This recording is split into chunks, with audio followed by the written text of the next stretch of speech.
മാധുരപൂർണ്ണ പ്രശോഭിതം ഈ ജീവിതം, ആർദ്രമാം ദൈവസ്നേഹം നിറയും പൂവനം.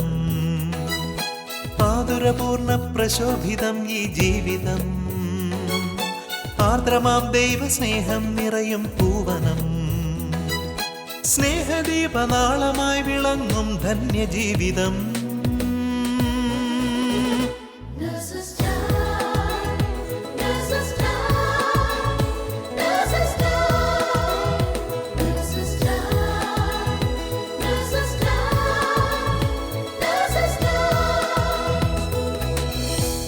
ഒരു മനുഷ്യൻ്റെ ഏറ്റവും വലിയ സാധ്യത ഏതാണെന്ന് ചോദിച്ചു കഴിഞ്ഞാൽ ഇന്നത്തെ ലോകം പറയും ഒന്നെങ്കിൽ ഡോക്ടറാകുക, അല്ലെങ്കിൽ എന്താണ് അവൻ്റെ കരിയർ ബിൽഡ് ചെയ്യുക, ഒത്തിരി സമ്പാദിക്കുക.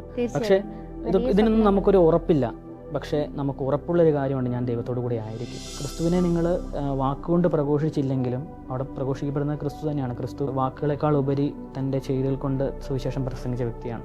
അപ്പം ക്രിസ്തു അത്ഭുതങ്ങൾ പ്രവർത്തിക്കുന്നത് പോലും സ്നേഹം കൊണ്ടും കരുണ കൊണ്ടും മാത്രമാണ്. അല്ലാതെ അത്ഭുതങ്ങൾ ചെയ്യാനായിട്ട് ക്രിസ്തു ഒരു അത്ഭുതങ്ങളും ചെയ്യുന്നില്ല. അനുതാപമില്ലാതെ നമ്മൾ പോയി കുമ്പസാരിച്ചാലും അവിടെ പാപമോചനം ലഭിക്കുന്നില്ല. ദാനധർമ്മം അങ്ങനെയുള്ള നല്ല പ്രവൃത്തികൾ ചെയ്ത് അതിന് പ്രായശ്ചിത്തം ചെയ്യുക കൂടി നമുക്ക് ചെയ്യാവുന്നതാണ്. എൻ്റെ ഒരു ചെറിയ എക്സ്പീരിയൻസിൽ നിന്ന് തുടങ്ങാം. നമ്മൾ ആദ്യ കുമ്പസാരം ചെയ്യുന്ന സമയത്ത് നമ്മളെ സിസ്റ്റേഴ്സ് വൈദികർ കാര്യങ്ങളൊക്കെ പഠിപ്പിച്ച് കുമ്പസാരത്തിലോട്ട് വിടും.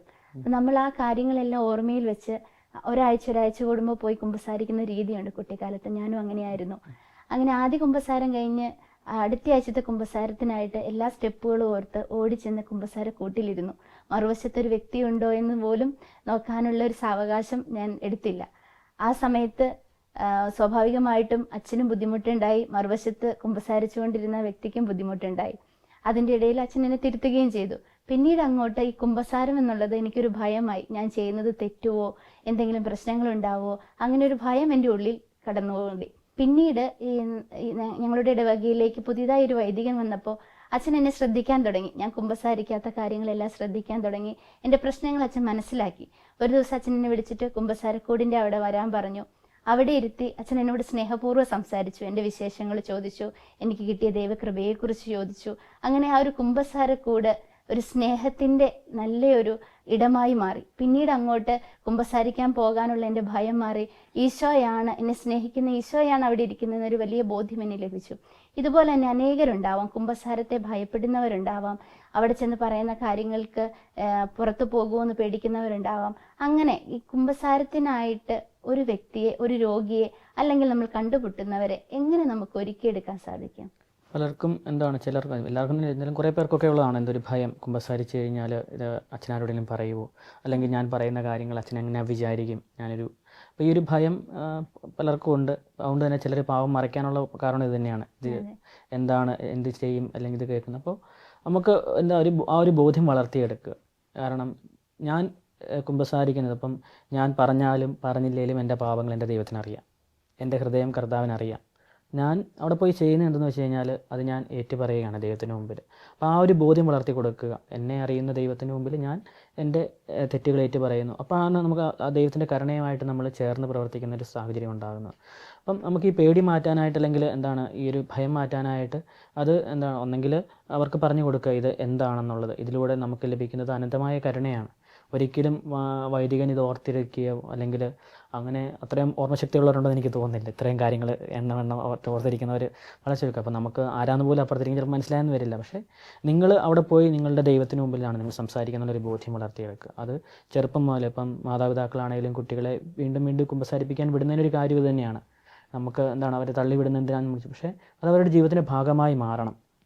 തെറ്റ് ചെയ്യുമ്പോൾ എനിക്ക് പോകാനൊരു ഇടമുണ്ടെന്നുള്ളത് അവർക്ക് മനസ്സിലാകണം. ഒരു കൃപ അവരിലേക്ക് നിറയണം. അതുകൊണ്ടാണ് മാതാപിതാക്കൾ അവരെ നിർബന്ധിക്കുന്നതും. കാരണം നിർബന്ധിക്കേണ്ടതും. അപ്പം അവന് തോന്നുമ്പോൾ കുമ്പസാരിക്കട്ടെ എന്ന് പറയുകയല്ല. കാരണം ഇത് അവൻ്റെ ഒരു ജീവിതത്തിൻ്റെ ഭാഗമായി മാറേണ്ട കാര്യമാണ്. അല്ലെങ്കിൽ നമ്മൾ കുമ്പസാരം വൈകും തോറും സംഭവിക്കുന്നത് നമ്മൾ ആ പാപത്തിൽ വീണ്ടും തുടരുകയാണ്. നമുക്ക് ആ പാപത്തിൻ്റെ നമുക്ക് വിശുദ്ധിയിലേക്ക് വരാം. അല്ലെങ്കിൽ നമ്മൾ ആ പാപത്തിൽ വീണ്ടും തുടരുമ്പം നമുക്കിതൊരു പാപമല്ലെന്ന് തോന്നിപ്പോവും. ഇതെനിക്ക് ചെയ്യാൻ പറ്റുന്ന കാര്യം പോയി കുമ്പസാരിച്ച് കഴിഞ്ഞു. പക്ഷേ നമ്മൾ ഒന്ന് കുമ്പസാരിച്ച് ചെയ്യുമ്പോൾ നമുക്കറിയാം നമുക്കൊരു വിശുദ്ധിയുണ്ട്. നമുക്കൊരു കുറച്ച് നാളത്തേക്ക് ആ ഒരു വിശുദ്ധിയിൽ ജീവിക്കാൻ പറ്റും. ആ പാപത്തിൽ നിന്ന് മാറി നിൽക്കാനായിട്ട് സാധിക്കും. പക്ഷേ വീണ്ടും നമ്മൾ നീട്ടി പോകുമ്പോഴേക്കും നമ്മൾ വീണ്ടും ആ പാപത്തിൽ തുടരാനുള്ള സാധ്യതയുണ്ട്. വീണ്ടും വീണ്ടും തുടരുന്ന നമ്മുടെ എന്താണ് ഇതൊരു കുഴപ്പമില്ലാത്തൊരു കാര്യമാണെന്ന് നമുക്ക് തോന്നും. കുറച്ച് ചെയ്തൊരു ശീലമായി മാറിക്കഴിയുമ്പോൾ ഇത് കുഴപ്പമില്ല, ഇനി ചെയ്താലും കുഴപ്പമില്ല എന്നുള്ള തോന്നലും. പക്ഷേ നമ്മൾ പാപം ചെയ്യുമ്പോൾ നമ്മൾ ദൈവത്തിന് മുമ്പിൽ ഏറ്റുപറയും. അപ്പോൾ നമ്മൾ ആ വിശുദ്ധിയിലേക്ക് നമ്മുടെ പ്രവൃത്തിയിൽ ആ വിശുദ്ധി ഉണ്ടാകും, നമ്മൾ ചിന്തയിൽ ആ ഒരു വിശുദ്ധി ഉണ്ടാകും, നമുക്ക് കുറച്ചുകൂടെ സ്നേഹത്തോടെ മറ്റുള്ളവരോട് പെരുമാറാനായിട്ട് സാധിക്കും. അപ്പം ഈ ഭയമുള്ളവരോടും ഒക്കെ നമുക്ക് പറഞ്ഞു കൊടുക്കാൻ പറ്റുന്നൊരു കാര്യം, ഇത് ദൈവത്തിൻ്റെ കരുണയുടെ ഇടമാണ്. ഇത് എന്താണ്, നമ്മൾ അറിയാത്ത ഒരാളുടെ അടുത്ത് പോയി അല്ല പറയുന്നത്, ദൈവത്തിന് ഇതറിയാം, ദൈവം എല്ലാം കാണുന്നുണ്ട്, ദൈവം എല്ലാം ഏറ്റുപറയുക മാത്രമാണ് ചെയ്യുന്നത്. അപ്പം നമ്മൾ പറഞ്ഞ് മനസ്സിലാക്കുക. അല്ലെങ്കിൽ ഇപ്പം അച്ഛന്മാർ ഞങ്ങൾക്കാണേലും എന്താണ് ഈ ഒരു കുർബാനയ്ക്കിടയ്ക്ക് ഒരു പ്രസംഗത്തിലാകാം, അല്ലെങ്കിൽ ക്ലാസ്സുകളിലൂടെയൊക്കെ ആണെങ്കിൽ ഞങ്ങൾക്ക് പറഞ്ഞു കൊടുക്കാൻ പറ്റുന്ന കാര്യമാണ്. അല്ലെങ്കിൽ അങ്ങനെ പേടിയുള്ളവരുണ്ടെങ്കിൽ ആരെങ്കിലും ഒരു അച്ഛനെ പോയി കാണുക, പറയുക, എന്താണ് ഇതിൻ്റെ യഥാർത്ഥമായ വശം എന്താണെന്ന് അവർക്ക് മനസ്സിലാക്കി കൊടുക്കാനുള്ള അവസരങ്ങൾ ഉണ്ടാക്കി കൊടുക്കുക എന്നുള്ള. നിങ്ങൾക്കും പറയാം, ഇത് നമ്മൾ പറയുന്നത് ദൈവത്തിനോടുമാണ് പറയുന്നത്, ദൈവത്തിന് നമ്മളെ അറിയാം, നമ്മൾ പറഞ്ഞാലും പറഞ്ഞില്ലെങ്കിലും നമ്മുടെ ഹൃദയം ദൈവത്തിന് അറിയാം. നമ്മൾ ദൈവത്തിന് നമ്മൾ ഏറ്റു പറയുമ്പോൾ ദൈവത്തോട് നമ്മളൊന്നുകൂടെ, അപ്പം ദൂർത്തപത്വം ചെല്ലുന്നത് പോലെ നമ്മളെ രണ്ട് കൈ നീട്ടി സ്വീകരിക്കാനിരിക്കുന്ന ദൈവമാണ് അവിടെ ഇരിക്കുന്നത്. അപ്പം സ്വന്തം അപ്പനോട് പോയി, അപ്പൻ്റെ അടുത്ത് പോയി നമ്മൾ അപ്പനെ കെട്ടിപ്പിടിക്കുന്നത് പോലെ ഉള്ളൂ. അപ്പം ആ ഒരു ദൈവം എല്ലാം മറക്കുന്നു. ഇങ്ങനെ പറഞ്ഞു കൊടുത്ത് നമ്മൾ കാര്യങ്ങളെല്ലാം പറഞ്ഞ് മനസ്സിലാക്കി, ഒരു വലിയ സ്നേഹത്തിന്റെ കാരുണ്യത്തിന്റെ ഈശോയെ കുറിച്ച് പറഞ്ഞ് മനസ്സിലാക്കി ഒരു രോഗി സമനസാലയല്ല, ആ ഒരു നിർബന്ധത്തിന്റെ പേരിൽ ഒരാൾ കുമ്പസാരിക്കാൻ തയ്യാറായി വരികയാണ്. എനിക്ക് പശ്ചാത്താപം ഉണ്ടാവണമെന്നില്ല, പക്ഷെ ഇതൊക്കെ ചെയ്താലേ എനിക്ക് മുന്നോട്ട് പോകാൻ സാധിക്കുള്ളൂ എന്ന് മനസ്സിലാക്കി കുമ്പസാരിക്കുന്ന ഒരു വ്യക്തിക്ക് പാപമോചനം ലഭിക്കുമോ? അങ്ങനെ ഒരിക്കലും പാപമോചനം അനുതാപമില്ലാതെ ഒരിക്കലും പാപമോചനം ലഭിക്കുകയില്ല. ഞാൻ ഓൾറെഡി പറഞ്ഞതുപോലെ നമ്മൾ പൈസ കൊടുത്ത് മേടിക്കുന്ന ഒരു സംഭവമല്ല ഇത്. നമ്മുടെ ഹൃദയത്തിൽ അനുതാപം ഉണ്ടാകണം. അനുതാപം ഉണ്ടാകുക, എത്ര ആരെ തള്ളിവിട്ടാലും നമുക്ക് ഈ ഒരു അനുതാപമില്ലെങ്കിൽ അവിടെ പാപമോചനം ഉണ്ടാകുന്നില്ല. അനുതാപം എന്ന് പറഞ്ഞു കഴിഞ്ഞാൽ, ഞാൻ ഈ ചെയ്തു പോയ പാപത്തെക്കുറിച്ച് പശ്ചാത്തപിക്കുന്നു, ഇനി ഞാൻ ഈ പാപങ്ങൾ ചെയ്യില്ല, ഇനി ഞാൻ അപ്പം ദൂതപുത്രൻ്റെ ഉപമയിലാണെങ്കിലും അവൻ പറയുന്നുണ്ട്, ഞാൻ സ്വർഗത്തിനെതിരായി പാപം ചെയ്തു പോയി, അങ്ങയുടെ പുത്രൻ വിളിക്കാൻ പോയി, പക്ഷേ ഇനി ഞാൻ അങ്ങയുടെ ദാസനായിട്ടെന്ന് വെച്ചാൽ അങ്ങയുടെ കീഴിൽ ഞാൻ ജീവിച്ചോളാം, വെച്ചാൽ ഇനി പാപത്തിലേക്ക് പോകാതെ ഇനി ആ വിശുദ്ധിയിൽ ഞാൻ ജീവിച്ചോളാം എന്നുള്ള ഒരു തീരുമാനം നമ്മൾ എടുക്കണം. തീർച്ചയായിട്ടും. അപ്പൊ നമ്മളൊരു രോഗിയെ ഒരുക്കുമ്പോൾ അവരിൽ അനുതാപം ഉണ്ടായോ, പശ്ചാത്താപം അവരിൽ തന്നെ ഉണ്ടായോ എന്നൊരു വലിയ കാര്യം നമ്മൾ ശ്രദ്ധിക്കേണ്ടിയിരിക്കുന്നു. അതുപോലെ തന്നെ ആ പാപാവസ്ഥയെ ഉപേക്ഷിക്കാനുള്ള മനസ്സ് നമുക്കുണ്ടാകണം. നമ്മൾ ചെയ്യുന്ന പാപത്തെ ഇനി ഞാൻ കുമ്പസാരിച്ച് ഇനിയിപ്പോൾ ഞാൻ അത് ചെയ്യുമെന്ന് ഒരിക്കലും ചിന്തിക്കരുത്, ഇനി ഒരിക്കലും ഞാൻ ചെയ്യില്ല. പക്ഷേ മനുഷ്യൻ ബലഹീനമാണ്, വീഴ്ചകൾ ഉണ്ടാകാം, പക്ഷേ ഇനിയും കുമ്പസാരിച്ചാൽ പാപമോചനം കിട്ടുമല്ലോ, ഇനിയിപ്പോൾ എനിക്ക് പാപം ചെയ്യാമല്ലോ, അങ്ങനെ നമ്മൾ ചിന്തിച്ചൊരിക്കലും പോകരുത്. പക്ഷേ നമ്മൾ ചിന്തിക്കേണ്ടത്, ഈ ഒരു പാപത്തെ ഞാൻ പൂർണ്ണമായിട്ട് ഉപേക്ഷിക്കുന്നു, ഇനി ഞാൻ ഒരിക്കലും നമ്മളെ മനസ്താപത്തിൽ ഞാൻ പറയുന്ന നമ്മൾ ചെല്ലുന്ന പ്രാർത്ഥന തന്നെയാണ്, ഈ പാപത്തിനെ പൂർണ്ണമായി ഉപേക്ഷിച്ച് ഇനി ഒരു പാപം ചെയ്യേണ്ടി വന്നാൽ മരിക്കാൻ ഞാൻ സന്നദ്ധനായി. ഇപ്പം അത്രമാത്രം നമ്മൾ ആ പാപസാഹചര്യങ്ങളെ ഉപേക്ഷിക്കണം, അനുതാപം നമുക്കുണ്ടാകണം. അതാണ് യഥാർത്ഥമായ അനുതാപം. ആ അനുതാപം ഉണ്ടെങ്കിൽ മാത്രമേ പാപങ്ങൾ ക്ഷമിക്കപ്പെടുന്നുള്ള ദൈവത്തിൻ്റെ കരുണയായിട്ട് നമ്മൾ യോജിച്ച് പോകുന്നുള്ളൂ. വിശുദ്ധ മത്തായിയുടെ സുവിശേഷത്തിൽ 12-ാം അധ്യായത്തിൽ നമ്മൾ വായിക്കുന്നുണ്ടല്ലോ വെച്ചാൽ, പരിശുദ്ധാത്മാവിനെതിരായ പാപങ്ങൾ ക്ഷമിക്കപ്പെടുകയില്ലെന്ന്. എന്തൊക്കെയാണ് വെച്ചാൽ പരിശുദ്ധാത്മാവിനെതിരായിട്ടുള്ള പാപങ്ങൾ? നമ്മൾ പലരും ചോദിക്കുന്നതാണ്, ഏതാണ് ഈ പാപങ്ങൾ, പരിശുദ്ധാത്മാവിനെതിരായ പാപങ്ങൾ എന്താണ് എന്നുള്ളത്. അപ്പോൾ നമ്മൾ പാപത്തെക്കുറിച്ച് ചിന്തിക്കുമ്പം പാപം ചെയ്യാനായിട്ടൊരു മോട്ടീവ് ഉണ്ടാകുമല്ലോ. അപ്പം പാപം നമ്മൾ ചെയ്യുന്ന പല മോട്ടീവുകൾ. അപ്പം ചിലപ്പോൾ നമ്മൾ ഭയത്തിൻ്റെ പേരിൽ ചിലപ്പോൾ നമ്മൾ പാപം ചെയ്യുന്നവരാണ്. പെട്ടെന്നൊരു ഭയമുണ്ടായി നമ്മൾ അറിയാണ്ട് ആ പാപത്തിലേക്ക് വീണു. ഇപ്പം നമ്മൾ ഒരു ഉദാഹരണം പറയുകയാണെങ്കിൽ പത്രോസ്ലീഹയുടെ ജീവിതം എടുക്കുകയാണെങ്കിൽ നമുക്ക് മനസ്സിലാവും. പത്രോസ്ലീഹ യേശുവിനെ തള്ളിപ്പറയുന്നത് നമ്മൾ കാണുന്നുണ്ട്. അപ്പം യേശുവിനെ അത്രയും നാളെ കൂടെ നടന്ന യേശുവിനെ തള്ളിപ്പറയുന്നു. പക്ഷേ അത് നമ്മൾ മനസ്സിലാക്കേണ്ടത്, ഒരിക്കലും പത്രോസ്ലീഹ ആഗ്രഹിച്ചിരുന്നില്ല യേശുവിനെ തള്ളിപ്പറയാനായിട്ട്. അതുകൊണ്ട് തന്നെയാണ് യേശു നീ എന്നെ തള്ളിപ്പറയുമ്പോൾ ഞാൻ ഒരിക്കലും അത് ചെയ്യില്ല, മരിക്കേണ്ടി വന്നാലും ഞാൻ ചെയ്യുന്നത് പത്രോസ്ലീഹ പറയുന്നുണ്ട്. പക്ഷേ പത്രോസ്ലീഹ ആ ഒരു സമയത്ത് ആ ഒരു ഭയത്തിൻ്റെ പേരിൽ, നമ്മുടെ ബലഹീനതയുടെ പേരിൽ ആ പാപം ചെയ്യുന്നു. അപ്പം നമുക്ക് ബലഹീനതകളുണ്ടാകാം. ആ ബലഹീനതകളുടെ വഴിയായിട്ട് നമ്മൾ പാപങ്ങൾ ചെയ്യാം, ആ പാപങ്ങൾ ക്ഷമിക്കപ്പെടും. ഇനി രണ്ടാമതായിട്ട് നമ്മുടെ അറിവില്ലായ്മ കൊണ്ട് നമ്മൾ പാപം ചെയ്യും. അപ്പം എനിക്കിത് പാപമാണെന്ന് അറിയത്തില്ലായിരുന്നു, ചില സാഹചര്യങ്ങളിൽ നമ്മൾ ചെയ്തു കഴിഞ്ഞാണ്, അയ്യോ ഞാൻ ചെയ്ത് തെറ്റാണല്ലോ, ഞാൻ അവനെ ദ്രോഹിച്ചല്ലോ. അപ്പം അങ്ങനെയുള്ള നമ്മുടെ അറിവില്ലായ്മ കൊണ്ട് നമുക്ക് പാപങ്ങൾ ചെയ്യാനായിട്ട് സാധിക്കുന്നത്. ഇനി മൂന്നാമത് ഒരു പാപമുണ്ട്, എനിക്ക് പാപമാണെന്ന് എനിക്കറിയാം, അത് ചെയ്തു കഴിഞ്ഞാൽ തെറ്റാണെന്ന് എനിക്കറിയാം, പക്ഷേ വീണ്ടും ഞാൻ ആ പാപത്തിൽ തുടരുകയാണ്, എനിക്ക് അനുതാപമില്ല. അപ്പം അങ്ങനെയുള്ള പാപങ്ങളാണ് പരിശുദ്ധാത്മാവിനെതിരായ പാപങ്ങൾ എന്ന് പറയുന്നത്. അപ്പം എനിക്കതിനകത്ത് ഒരു അനുതാപവും ഇല്ല, അത് തെറ്റാണെന്ന് എനിക്ക് പൂർണ്ണമായ ബോധ്യമുണ്ട്, പക്ഷേ എങ്കിലും ഞാനത് ചെയ്യുക വീണ്ടും വീണ്ടും, പിന്നെ എനിക്കതിനകത്തൊരു അനുതാപം ഉണ്ടാകുന്നില്ല. ആ ഒരു അവസ്ഥയിലാണ് അവൻ മരിക്കുന്നതെങ്കിൽ അവൻ അനുതാപമില്ല. അപ്പം പാപമാണെന്ന് അറിഞ്ഞിട്ടും ദൈവത്തിൻ്റെ രക്ഷയുണ്ടെന്ന് അറിഞ്ഞിട്ടും ഇത് ചെയ്തു കഴിഞ്ഞാൽ എനിക്ക് ദൈവത്തിൽ നിന്ന് അകന്നു പോകുന്നു അറിഞ്ഞിട്ടും അവൻ അതിൽ തന്നെ തുടരുകയാണ്. അപ്പം അങ്ങനെയുള്ള പാപങ്ങൾ വെച്ചാൽ പരിശുദ്ധാത്മ പറഞ്ഞാൽ ആ ബോധ്യം നൽകുന്ന വ്യക്തിയാണ്. അപ്പം ദൈവത്തിൻ്റെ അപ്പം ആ ഒരു ബോധ്യം നമുക്ക് കിട്ടി, നമുക്കുണ്ട്. എനിക്ക് ഞാൻ പൂർണ്ണമായി അറിഞ്ഞു ഇത് തെറ്റാണ്. അപ്പം തെറ്റാണെന്ന് അറിഞ്ഞിട്ട് ഞാൻ വീണ്ടും ആ പാപത്തിൽ വീണ്ടും തുടരുന്നു, എനിക്കതിനകത്തൊരു വിഷമവും ഇല്ല. അപ്പം അങ്ങനെ വരുന്നതിനെയാണ് നമ്മൾ പരിശുദ്ധാത്മാവിനെതിരായ പാപങ്ങൾ ക്ഷമിക്കപ്പെടുക എന്ന് പറയുന്നത്. അപ്പം നമുക്ക് അനുതാപം ഉണ്ടായെങ്കിൽ അത് ക്ഷമിക്കപ്പെടുകയായിരുന്നു. പക്ഷേ അനുതാപമില്ലാതെ വീണ്ടും വീണ്ടും നമ്മുടെ പാപത്തിൽ തുടരുമ്പോൾ നമ്മൾ പരിശുദ്ധാത്മാവിനെതിരെ പാപം ചെയ്യാണ്. കാരണം എന്താണ്, പരിശുദ്ധാത്മ നമുക്ക് ബോധ്യം തന്നിട്ടുണ്ട് ഇത് പാപമാണെന്നുള്ളത്. പക്ഷേ നമ്മൾ വീണ്ടും വീണ്ടും ആ പാപത്തിൽ തുടരുകയാണ്. അപ്പം അങ്ങനെയുള്ള പാപങ്ങളാണ് എന്താണ് ക്ഷമിക്കുക എന്ന് യേശു പ്രത്യേകമായിട്ട് പറഞ്ഞു വയ്ക്കുന്നത്. അപ്പൊ ഈ ഒരു അവസ്ഥയിൽ നമ്മൾ ഒരിക്കൽ കടന്നുപോയി, അത് തിരിച്ചറിഞ്ഞ് ഞാനത് കുമ്പസാരത്തിൽ ഏറ്റു പറഞ്ഞു. അപ്പൊ അങ്ങനെയാണെങ്കിൽ ആ പാപങ്ങൾ ക്ഷമിക്കപ്പെടും. നമുക്ക് അനുതാപം ഉണ്ടായി, ഞാൻ ചെയ്തു പോയ പാപത്തെക്കുറിച്ച് എനിക്ക് അനുതാപം ഉണ്ടായെങ്കിൽ അവിടെ ദൈവം ക്ഷമിക്കും. നമ്മൾ ആ അവസ്ഥയിൽ തുടരുമ്പോഴാണ് ഈ പ്രശ്നം. ഞാൻ എന്താണ് ഇതിൽ അനുദപിക്കുന്നില്ല, ഞാനിതിൽ ചെയ്യുന്നത് ശരിയാണെന്നുള്ള ബോധ്യത്തിൽ വീണ്ടും വീണ്ടും തുടരുകയാണ്. അപ്പം അല്ലെങ്കിൽ എന്താണ് ഈ ഒരു അവസ്ഥ, എനിക്കൊരു കുഴപ്പവുമില്ല, ഞാൻ അനുദപിക്കില്ല, ഞാൻ ദൈവത്തോട് ചേർന്ന് നിൽക്കുകയില്ല, ആ ഒരു ദൈവത്തോട് അകന്ന് നിൽക്കുന്ന അല്ലെങ്കിൽ ആ ദൈവത്തിൻ്റെ കരുണയോട് അകന്ന് നിൽക്കുന്ന അവസ്ഥയാണ് പരിശുദ്ധാത്മാവിന്റെ പാപങ്ങൾ എന്ന് പറയുന്നത്. പക്ഷേ കുമ്പസാരം എന്ന കുദാശയിലൂടെ പാപമോചനം നൽകാനുള്ള അധികാരം വൈദികർക്കാണല്ലോ നൽകപ്പെട്ടിരിക്കുന്നത്. എല്ലാ പാപങ്ങളും എല്ലാ വൈദികർക്കും മോചിക്കാൻ സാധിക്കുമോ? എല്ലാ പാപങ്ങളും എല്ലാ വൈദികർക്കും മോചിക്കാൻ സാധിക്കുകയില്ല. സഭ ചില പാപങ്ങൾ ബിഷപ്പിന് മാത്രമല്ലെങ്കിൽ മാർപ്പാപ്പയ്ക്ക് മാത്രമായിട്ട് മാറ്റി വെച്ചിരിക്കുന്ന അല്ലെങ്കിൽ പൊറുക്കാൻ പറ്റുന്ന ചില പാപങ്ങളുണ്ട്. കുമ്പസാരത്തെ കുറിച്ച് വളരെ മനോഹരമായിട്ടുള്ള കാര്യങ്ങൾ അച്ഛൻ പറഞ്ഞു തന്നു. അപ്പൊ ഒരു കുമ്പസാരത്തിന് ഒരു രോഗിയെ ഒരുക്കേണ്ടത് എങ്ങനെയാണെന്നും അതിന്റെ ഇമ്പോർട്ടൻസ് എന്താണെന്നും ഒക്കെ ഞങ്ങൾക്കിപ്പോൾ മനസ്സിലായി. ഇത് ഞങ്ങൾ ചെയ്യുമ്പോൾ മറ്റുള്ള രോഗികളിലേക്ക് അല്ലെങ്കിൽ അതിലെ ആവശ്യമുള്ളവരിലേക്ക് അതിനായിട്ട് പറഞ്ഞു കൊടുക്കുമ്പോൾ ഒരു പ്രത്യേക കൃപ ഞങ്ങളിലേക്ക് നിറയുകയില്ലേ? ഉറപ്പായിട്ടും കൃപ നിറയും. കാരണം നമ്മൾ ദൈവത്തിന് വേണ്ടി എന്ത് ചെയ്യുമ്പോഴും, ദൈവത്തിന് വേണ്ടി എന്നല്ല, നമ്മൾ ഇതൊരു എന്താണ് നമ്മുടെ ഒരു ശൈലിയായി മാറണം. യേശു എന്നുള്ള വികാരം എൻ്റെ ശൈലിയായി മാറണം. അല്ലാതെ യേശുവിന് വേണ്ടി ചെയ്യുക എന്നുള്ളതല്ല. ഞാൻ ചെയ്യുമ്പോൾ ഞാൻ ഇങ്ങനെയാണ്, ഞാൻ ക്രിസ്തുവായി മാറണം. അല്ലാതെ ഞാൻ യേശുവിനെ കാണിക്കാൻ വേണ്ടി ചെയ്യുകയല്ല ഇത്. ഞാനിങ്ങനെയാണ് പ്രവർത്തിക്കേണ്ടത്. ഒരു ക്രിസ്ത്യാനി എന്നത് ക്രിസ്തുവിനെ അനുഗമിക്കുന്നവനാണ്. അപ്പം എനിക്കിതല്ലാതെ വേറെ ചെയ്യാൻ എനിക്കറിയില്ല. ഇതാണ് എൻ്റെ സ്വഭാവം, ഇതെൻ്റെ ഒരു ശൈലിയായി മാറേണ്ടതാണ്. അങ്ങനെ ഉണ്ടാകുമ്പോൾ, ആ ഒരു ശൈലി നമുക്ക് ഉണ്ടാകുമ്പോൾ, നമ്മൾ തെറ്റുകൾ ചെയ്യുമ്പോൾ നമുക്ക് തിരിച്ച് ദൈവത്തിലേക്ക് ചെല്ലാനായിട്ട് പറ്റും. കാരണം എൻ്റെ ബോധ്യം എന്നാ, ഞാൻ നന്മയ്ക്ക് വേണ്ടിയാണ് ചെയ്തത്, പക്ഷേ തെറ്റുണ്ടായി, ഞാൻ ദൈവത്തിലേക്ക് തിരിച്ചെത്തുന്നു. അപ്പം ഇതൊരു എൻ്റെ ശൈലിയായി മാറേണ്ടതാണ്. ക്രിസ്തു എന്ന് പറയുന്നത് നമ്മുടെ ജീവിത ശൈലിയായി മാറേണ്ട ഒരു കാര്യമാണ്. അപ്പം അങ്ങനെ വരുമ്പോൾ നമ്മുടെ പ്രവർത്തനങ്ങൾ, നമ്മുടെ ചുറ്റുമുള്ള, ഇപ്പോൾ ക്രിസ്തുവിൻ്റെ പ്രവർത്തനങ്ങൾ നമുക്ക് കാണാം. ക്രിസ്തു എവിടെയൊക്കെ പോയതൊക്കെ ക്രിസ്തുവിൻ്റെ പ്രവർത്തനങ്ങളൊക്കെ അനുഗ്രഹമായി മാറിയിട്ടുണ്ട്.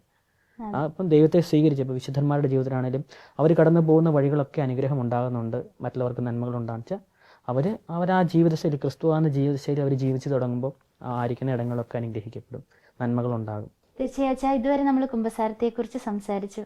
എനിക്ക് തോന്നുന്നു രോഗി ലേപനത്തെക്കുറിച്ച് കൂടി കുറച്ച് കാര്യങ്ങൾ മനസ്സിലാക്കണമെന്നുണ്ട്.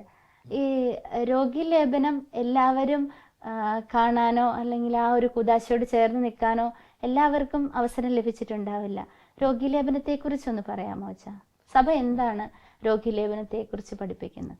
രോഗീലേപനം എല്ലാവർക്കും കാണാൻ അവസരം ഉണ്ടാകുന്നില്ല എന്ന് പറയുന്നത് തന്നെ എനിക്ക് തോന്നുന്നു അത് ശരിയായ കാര്യമല്ല. കാരണം ഈ ഒരു രോഗീലേപനം എന്ന കുദാശ വരുന്നത് പ്രത്യേകിച്ച് യാക്കോബ് ശ്ലീഹായുടെ ലേഖനത്തിൽ നിന്നാണ്. അപ്പം അതിൽ പറയുന്നത്, നിങ്ങളുടെ ഇടയിൽ രോഗികളുണ്ടെങ്കിൽ നിങ്ങളുടെ കൂട്ടത്തിലെ എൽഡേഴ്സ് അല്ലെങ്കിൽ പ്രെസ്ബിറ്റർ എന്നാണ് പറയുന്നത്, വൈദികൻ എന്നുള്ള അർത്ഥത്തിലാണ്. അപ്പം മുതിർന്നയാൾ പോയി പ്രാർത്ഥിക്കട്ടെ. അപ്പോൾ ഇവിടെ ഈ ഒരു രോഗീലേപനം എന്ന് പറഞ്ഞാൽ സഭയൊന്നായിട്ട്, സഭയിലുള്ള എല്ലാവരും ഒന്നായിട്ട് ആ വ്യക്തിക്ക് വേണ്ടി പ്രാർത്ഥിക്കുക എന്നുള്ളതാണ് അർത്ഥം. തൈലം പൂശി പ്രാർത്ഥിക്കുക എന്ന് പറഞ്ഞു കഴിഞ്ഞാൽ സഭയൊന്നായിട്ട്. അപ്പം എല്ലാവരും ഇതിൻ്റെ ഭാഗമാണ്. വൈദികൻ നേതൃത്വം കൊടുക്കുന്നു എന്നതിലുപരി എല്ലാവരും സഭയൊന്നായിട്ടാണ് വ്യക്തിക്ക് വേണ്ടി പ്രാർത്ഥിക്കുന്നത്. പിന്നെ പലരും ഈ ഒരു കൂദാശയെ ഒരു ഭയപ്പെടുത്തുന്ന കൂദാശയായിട്ട് ഇത് കഴിഞ്ഞാൽ തീർന്നു എന്നുള്ളൊരു വിചാരമാണ്. അതെ, അത് ഞാൻ അച്ഛനോട് ചോദിക്കാൻ വരികയായിരുന്നു. പലപ്പോഴും രോഗീലേപനം കൊടുക്കാന്ന് വിചാരിക്കുമ്പോൾ രോഗി മരിക്കാൻ പോവാണ്, അതുകൊണ്ടാണ് രോഗീലേപനം കൊടുക്കുന്നതെന്ന് ഞാൻ പോലും ഒരു സാഹചര്യത്തിൽ ചിന്തിച്ചിട്ടുണ്ട്. നമ്മുടെ ഇടയിൽ ഉള്ളവരും ചിന്തിക്കാനിടയുണ്ട്. ഇതൊരു രണ്ടാം വത്തിക്കാൻ കൗൺസിൽ വരെ ഇങ്ങനെയൊരു ചിന്ത ഉണ്ടായിരുന്നു, ഒരു എക്സ്ട്രീം അങ്ഷൻ അല്ലെങ്കിൽ അന്ത്യകൂദാശ, അവസാനം കൊടുക്കുന്ന കൂദാശ. പക്ഷേ രണ്ടാം വത്തിക്കാൻ കൗൺസിലിന് ശേഷം ഇതിനെ കൂടുതൽ കാണുന്നത് സൗഖ്യമായ രോഗീലേപനം വെച്ചാൽ രോഗികൾ ഇപ്പം ഒരു ഹീലിംഗ്, നമ്മളിപ്പോൾ ഓൾറെഡി സൗഖ്യദായകമായ കൂദാശയായിട്ടാണ് കാണുന്നത്. അത് പ്യുവർലി രോഗം സൗഖ്യപ്പെടുത്താൻ വേണ്ടി തന്നെയുള്ളൊരു കൂദാശയായിട്ടാണ് കാണുന്നത്. അപ്പം ആ ഒരു മനോഭാവം നമ്മൾ പതുക്കെ സഭയും, ഇപ്പം പണ്ടൊക്കെ പ്രാർത്ഥനയിൽ ഇപ്പോൾ ഒത്തിരി വ്യത്യാസം വന്നു. ഇപ്പം രോഗസൗഖ്യത്തിന് വേണ്ടിയാണ് നമ്മൾ ഈ ഒരു കൂദാശ നമുക്ക് നോക്കിയാലും കാണാനായിട്ട് സാധിക്കും. രോഗസൗഖ്യത്തിന് വേണ്ടിയാണ് പ്രാർത്ഥിക്കുന്നത്. അപ്പം ഇതൊരിക്കലും ഒരു അവസാനമല്ല. ഇപ്പോൾ ഒരു എന്ന് വെച്ചാൽ എപ്പോഴും നമുക്ക് എന്ത് രോഗമുണ്ടായാലും സ്വീകരിക്കാമെന്നുള്ളതല്ല. അപ്പം ഒരു അർജൻസി ഉണ്ടാകുകയാണ്, ഇപ്പം ഒരു സർജറിക്ക് പോവുകയാണ്, അപ്പം എങ്കിൽ നമുക്ക് അന്നേരവും നമുക്ക് സ്വീകരിക്കാൻ പറ്റുന്ന എന്ന് വെച്ചാൽ നമുക്ക് ദൈവത്തോടൊപ്പമായിരിക്കാനായിട്ട് നമുക്കറിയാം നമ്മുടെ പാപങ്ങൾ നമ്മൾ ദൈവത്തോട് ഏറ്റു പറഞ്ഞില്ലെങ്കിൽ നമ്മൾ ക്ഷമിച്ചു കഴിഞ്ഞാൽ നമുക്ക് മനസ്സിൻ്റെ സമാധാനമുണ്ട്, മനസ്സിനൊരു ശാന്തിയുണ്ട്. അത് തന്നെ രോഗത്തെ ഒത്തിരി ക്യൂർ ചെയ്യും. നമ്മൾ ആ ഒരു വിശുദ്ധിയായ അവസ്ഥയിലാണ് നമ്മളെങ്കിൽ നമുക്ക് ഒത്തിരിയേറെ നമുക്ക് ആ ഒരു സമാധാനം ഉണ്ടാകും. ദൈവത്തിൻ്റെ അടുത്താണല്ലോ ഞാനിരിക്കുന്നത്. അപ്പം നമുക്ക് ഏത് സഹനങ്ങൾ ഉണ്ടായാൽ പോലും അത് സ്വീകരിക്കാനായിട്ട് നമുക്ക് സാധിക്കും. അപ്പം നമ്മളിതൊരിക്കലും ഒരു അവസാനമല്ല. ഇപ്പം ഒരു വ്യക്തി ഒരു സീരിയസ് ആയിട്ടില്ല ആകുമ്പോഴേക്ക് രോഗം വരുമ്പോഴേക്ക് അവർക്ക് സ്വീകരിക്കാൻ പറ്റുന്നൊരു കാര്യമല്ല, അതൊരു അവസാനമല്ല, മറിച്ച് ഇതൊരു ഹീലിംഗ്. ഇതിന് 2 ഡയമെൻഷനും പറയപ്പെടുന്നുണ്ട്. ഒന്ന് സ്പിരിച്വൽ ഹീലിംഗ് പറയപ്പെടുന്നുണ്ട്, രണ്ടാമത് ഫിസിക്കൽ ഹീലിംഗും പക്ഷേ അത് ഗ്യാരണ്ടീഡ് അല്ല. ഇത് സ്വീകരിച്ചു കഴിഞ്ഞാൽ ഇത് പൂർണ്ണമായിട്ട് മോചിക്കുമെന്നല്ല, രോഗം മാറുമെന്നല്ല.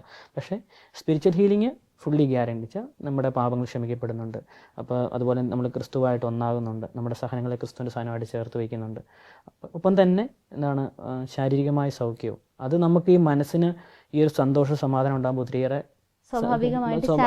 മാറ്റങ്ങൾ ഉണ്ടാകാം വരാം. അപ്പം അത് നമ്മൾ ഒരിക്കലും ഗ്യാരണ്ടി ഇന്ന് ചെയ്ത് കഴിഞ്ഞാൽ ഇത് രോഗം മാറുമെന്നല്ല, പക്ഷേ നമ്മൾ ഒരുമിച്ച് സഭ ഒന്നായിട്ട് നമ്മൾ പ്രാർത്ഥിക്കുന്നതാണ് എൻ്റെ അർത്ഥം. എന്തുകൊണ്ടാണ് സഭ രോഗികൾക്ക് ഇത്രയധികം ഇമ്പോർട്ടൻസ് കൊടുക്കുന്നത്, അല്ലെങ്കിൽ രോഗികളെ സഭ ചേർത്ത് നിർത്തി ഇങ്ങനെ ഒരു സൗഖ്യദായക കൂദാശ കൊടുത്തുകൊണ്ട് രോഗികളെ പ്രത്യേകം പരിഗണിക്കുന്നത് എന്തുകൊണ്ടാണ്?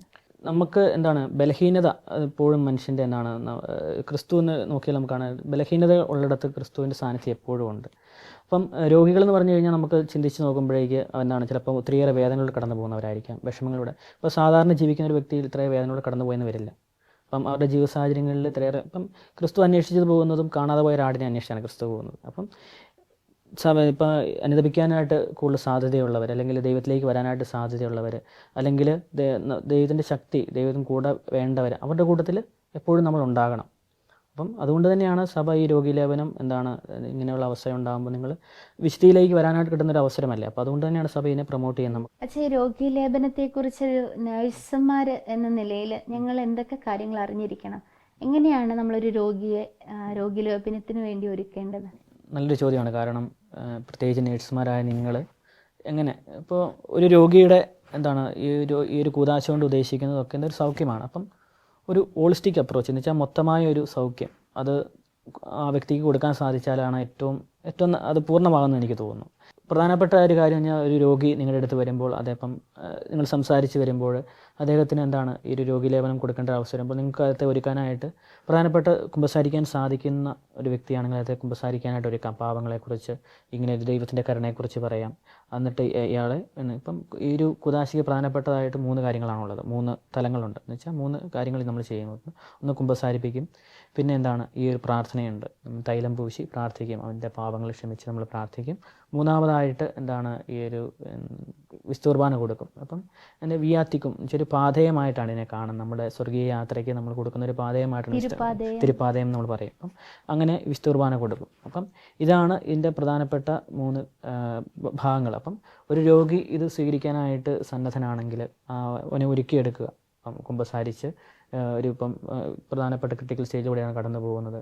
അപ്പം ആ ഒരു സാഹചര്യം വരുമ്പോൾ ഇതൊരു കൂദാശ നമ്മളെ ഒത്തിരിയേറെ സൗഖ്യപ്പെടുത്തുമെന്നുള്ളൊരു ബോധ്യം അവർക്കുണ്ടാക്കി കൊടുക്കുക.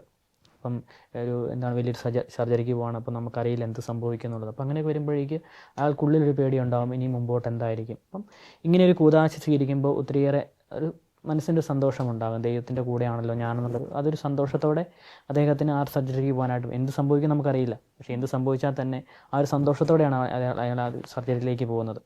അപ്പം ആ ഒരു കോൺഷ്യസ് ക്രിയേറ്റ്, ആ ഒരു ബോധ്യം അവരിൽ ക്രിയേറ്റ് ചെയ്യാനായിട്ട് നമുക്ക് സാധിക്കും. അപ്പം അത് വളരെ പ്രധാനപ്പെട്ട ഒരു കാര്യമാണ്, ഒരു കോൺഷ്യസ് അവരെ വളർത്തിയെടുക്കുക എന്നുള്ളത്. ഇനിയിപ്പം ചില സാഹചര്യങ്ങളിൽ നമുക്ക് കുമ്പസാരിക്കാൻ പറ്റാത്ത സാഹചര്യങ്ങളുണ്ടാകാം, ചിലപ്പം കുർബാന സ്വീകരിക്കാൻ പറ്റാത്ത സാഹചര്യം ഉണ്ടാകാം. അപ്പം അങ്ങനെയുള്ള അവസരങ്ങളിൽ നമ്മൾ പ്രാർത്ഥന ചൊല്ലി ഈ തൈലാഭിഷേകം ചെയ്യുന്നത് വഴിയായിട്ട് തന്നെ നമ്മൾ സഭ ഇത്ര ചിന്തിക്കുന്നുള്ളൂ, ആ വ്യക്തി കോൺഷ്യസ് ആയിരുന്നെങ്കിൽ കുമ്പസാരിച്ചാനെ, അല്ലെങ്കിൽ ആ വ്യക്തി അനുദപിച്ചാനെ, ആ ഒരു ബോധ്യത്തിൽ നമ്മൾ അദ്ദേഹത്തിന് അന്ത്യകുദാശ അല്ലെങ്കിൽ ഈ ഒരു കുദാശ കൊടുക്കുകയാണ്, രോഗീലേപനം കൊടുക്കുകയാണ്. അപ്പം അത് ആ വ്യക്തിയിലെ ദൈവം ആ വ്യക്തിയുടെ പാപങ്ങൾ ക്ഷമിക്കുമെന്ന് നമ്മൾ വിശ്വസിക്കുന്നു.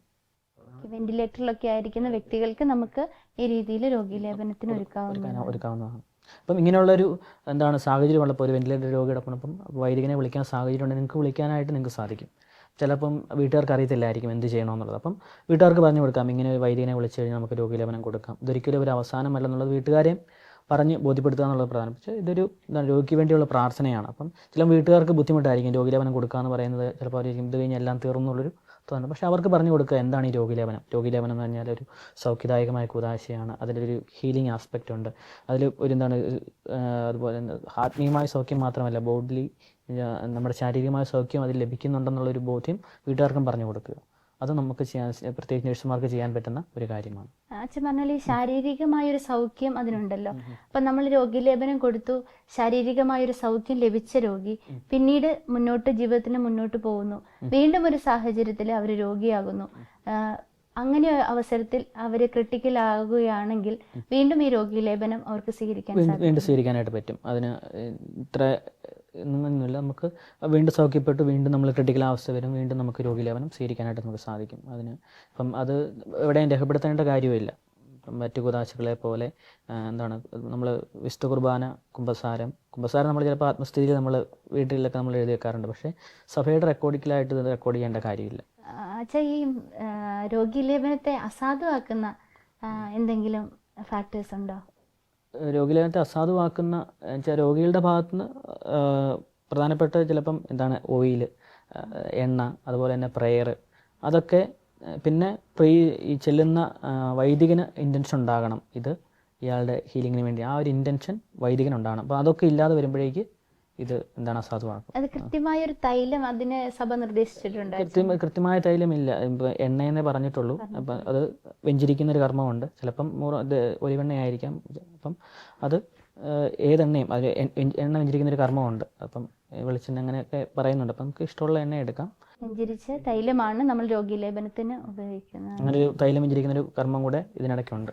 അച്ഛാ, അപ്പസ്തോല പ്രവർത്തനങ്ങളിലേക്ക് വരുമ്പം എൻ്റെ മനസ്സിനെ ഒത്തിരി സ്വാധീനിച്ചിട്ടുള്ളൊരു ഭാഗമാണ് വിശുദ്ധ പത്രോസ്ലീഹ ആ സുന്ദര കവാടത്തിന്റെ മുൻപിലിരുന്ന ആ മുടന്തനായ വ്യക്തിക്ക് സൗഖ്യം നൽകുന്ന ഒരു സംഭവം. പത്രോസ്ലീഹ മുടന്തന എന്തെങ്കിലും എനിക്ക് അവർ തരുന്നുണ്ടോ എന്ന് നോക്കിയിരുന്ന വ്യക്തിയുടെ മുഖത്ത് നോക്കിയിട്ട് പറയുന്നുണ്ട്, വെള്ളിയോ സ്വർണമോ ഇല്ല എൻ്റെ കയ്യിൽ തരാൻ, നസ്രായനായ ഞാൻ നിനക്ക് തരുന്ന നസ്രായനായ ക്രിസ്തുവിനെ യേശുവിന്റെ നാമത്തിൽ എഴുന്നേറ്റ് നടക്കുക എന്ന്. വളരെ അത്ഭുതകരമായി അവിടെ സൗഖ്യം ലഭിക്കുന്നുണ്ട്. അച്ഛൻ ഈ പറഞ്ഞ കാര്യങ്ങളിലൂടെ കടന്നു പോകുമ്പോൾ എനിക്കും തോന്നുന്നു, ഒരു ക്രിസ്തുവായി മാറി സഭ നമുക്ക് നൽകുന്ന ഈ കുദാശകൾ സ്വീകരിച്ച് ക്രിസ്തുവിനെ സ്വീകരിച്ച് അനേകരിലേക്ക് ഇറങ്ങിച്ചെല്ലാൻ വിളിക്കപ്പെട്ടവരാണ് നമ്മൾ ഓരോ നഴ്സുമാരും. ആ ഒരു വലിയ ദൗത്യം, സുവിശേഷ പ്രഘോഷണം ജീവിതത്തിന്റെ ഭാഗമായി എല്ലാ നഴ്സുമാരുടെയും ജീവിതത്തിന്റെ ഭാഗമായി മാറട്ടെ എന്ന് ഈ നിമിഷം പ്രാർത്ഥിക്കുന്നു, ആശംസിക്കുന്നു. അതോടൊപ്പം ഇത്രയും വിലപ്പെട്ട സമയം ഞങ്ങളോടുകൂടെ ആയിരുന്ന് വളരെ മനോഹരമായി മനസ്സിലാകുന്ന വിധത്തിൽ ഈ കുദാശയെക്കുറിച്ച് ഞങ്ങൾക്ക് പറഞ്ഞു തന്ന, സഭയോട് ചേർന്ന് നിന്ന് എങ്ങനെ ഇത് രോഗികളിലേക്ക് പങ്കുവെക്കാമെന്ന് പറഞ്ഞു തന്ന അച്ഛന് ഒത്തിരി സ്നേഹത്തോടെ ഞങ്ങളുടെ പേരിലുള്ള നന്ദി അറിയിക്കുന്നു. Thank you father. ഞാനും ഒരു നന്ദി പറയുന്നു. പ്രത്യേകിച്ച് നിങ്ങൾ ചെയ്യുന്ന വലിയൊരു ശുശ്രൂഷ, അത് ഒത്തിരിയേറെ സഭയുടെ, പ്രത്യേകിച്ച് ഈ ക്രിസ്തുവിനെ നമുക്ക് മറ്റുള്ളവർക്ക് എത്തിക്കാൻ പറ്റുന്ന ഒരു മേഖലയാണ് നേഴ്സിംഗ് മേഖല. അപ്പം നിങ്ങളുടെ ഉള്ളിലുള്ള നിധി കണ്ടെത്തുക. അപ്പം നിധി കണ്ടെത്തിയ വ്യക്തി നമ്മൾ കാണുന്നുണ്ട് സുവിശേഷത്തിൽ. നിധി കണ്ടെത്തിയത് തനിക്കുള്ളതെല്ലാം വിറ്റ് ആ നിധിക്ക് പുറകെ പോവുക. ബാക്കിയുള്ളവരൊക്കെ അദ്ദേഹത്തെ മണ്ടനെന്ന് വിളിക്കാം. പക്ഷേ ആ ക്രിസ്തു ആ നിധി നിങ്ങൾ ഒരിക്കൽ കണ്ടെത്തി കഴിഞ്ഞ് കഴിഞ്ഞാൽ നിങ്ങളുടെ മിനിസ്ട്രി ഒത്തിരിയേറെ ഫ്രൂട്ട്ഫുള്ളാകും. നിങ്ങൾ ചെയ്യുന്ന പ്രവൃത്തി അനുഗ്രഹദായകമായി മാറും. അപ്പം ആ ക്രിസ്തുവാ നിധി നിങ്ങൾ കണ്ടെത്താൻ സാധിക്കട്ടെ. പത്രോസ്ലീഹ പറഞ്ഞതുപോലെ എനിക്ക് തരാൻ വേറൊന്നുമില്ല, ക്രിസ്തുവിൻ്റെ നാമത്തിലേക്ക് നടക്കുക. അപ്പോൾ നിങ്ങൾ കണ്ടുമുട്ടുന്നവരെ ക്രിസ്തുവിന് കൊടുക്കാനായിട്ട് ശ്രമിക്കുക. അങ്ങനെ നിങ്ങളിലൂടെ ക്രിസ്തു ഇന്നും ഈ ലോകത്തിൽ ജീവിക്കട്ടെ, അനേകർക്ക് നന്മയായി തീരട്ടെ. എല്ലാവിധ അനുഗ്രഹങ്ങളും നേരുന്നു. പ്രത്യേകിച്ച് എന്നെ വിളിച്ചതിനും ഈ സമയം ചെലവഴിച്ചതിനും ഒത്തിരിയേറെ സന്തോഷമുണ്ട്. ഒത്തിരി നന്ദി. Thank you father. വിശുദ്ധ അഗസ്തീനോസ് പറയുന്നു, സഭയിൽ പാപങ്ങൾക്ക് മാപ്പില്ലായിരുന്നുവെങ്കിൽ നിത്യവിമോചനത്തിനും നിത്യജീവിതത്തിനുമുള്ള പ്രത്യാശ നമുക്കുണ്ടാകുമായിരുന്നില്ല. സഭയിലൂടെ ഇത്ര വലിയ ദാനം നമുക്ക് നൽകിയ ദൈവത്തിന് നമുക്ക് നന്ദി പറയാം.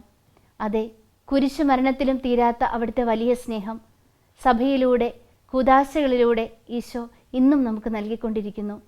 ഇവ സ്വീകരിച്ച് മറ്റൊരു ക്രിസ്തുവായി മാറി അനേകരിലേക്ക് ഇറങ്ങിച്ചെല്ലാൻ വിളിക്കപ്പെട്ടവരാണ് നാം എന്ന ബോധ്യം നമുക്ക് ഓരോരുത്തർക്കും ഉണ്ടാകട്ടെ. അതിനുള്ള കൃപയ്ക്കായി ലോകമെമ്പാടുമുള്ള എല്ലാ നഴ്സുമാരെയും അവരുടെ കുടുംബങ്ങളെയും പരിശുദ്ധ അമ്മയുടെ വിമല ഹൃദയം വഴി ഈശോയ്ക്ക് സമർപ്പിച്ചുകൊണ്ട് നമുക്ക് പ്രാർത്ഥിക്കാം. ഓരോ നഴ്സും ഒരു വിശുദ്ധനായി, ഒരു വിശുദ്ധയായി തീരട്ടെ. ആമേൻ. ദൈവമാതാവും ഞങ്ങളുടെ അമ്മയുമായ കന്യകാമറിയമേ, ഫാത്തിമാനാഥേ, എൻ്റെ കുടുംബത്തെയും തിരുസഭയെയും മാനവകുലത്തെയും ലോകമെമ്പാടുമുള്ള നേഴ്സുമാരെയും അങ്ങേ വിമല ഹൃദയത്തിന് പ്രതിഷ്ഠിക്കുന്നു. അങ്ങേ ശക്തിയുള്ള സംരക്ഷണത്തിൽ ഞങ്ങളെ കാത്തുകൊള്ളണമേ. ആത്മീയവും ശാരീരികവുമായ സകല അപകടങ്ങളിലും ക്ലേശങ്ങളിലും നിന്ന് ഞങ്ങളെ രക്ഷിച്ചു കൊള്ളണമേ. എല്ലാറ്റിലും ദൈവേഷ്ടം കണ്ടെത്തി നിറവേറ്റുവാനും യേശുവിൻ്റെ തിരുഹൃദയത്തിന് പ്രീതികരമായ വിധത്തിൽ ജീവിച്ച് സ്വർഗഭാഗ്യത്തിൽ എത്തിച്ചേരുവാനും കാരുണ്യനാഥേ, ഞങ്ങളുടെ സ്നേഹമുള്ള അമ്മേ, ഞങ്ങളെ സഹായിക്കണമേ. ആമേൻ.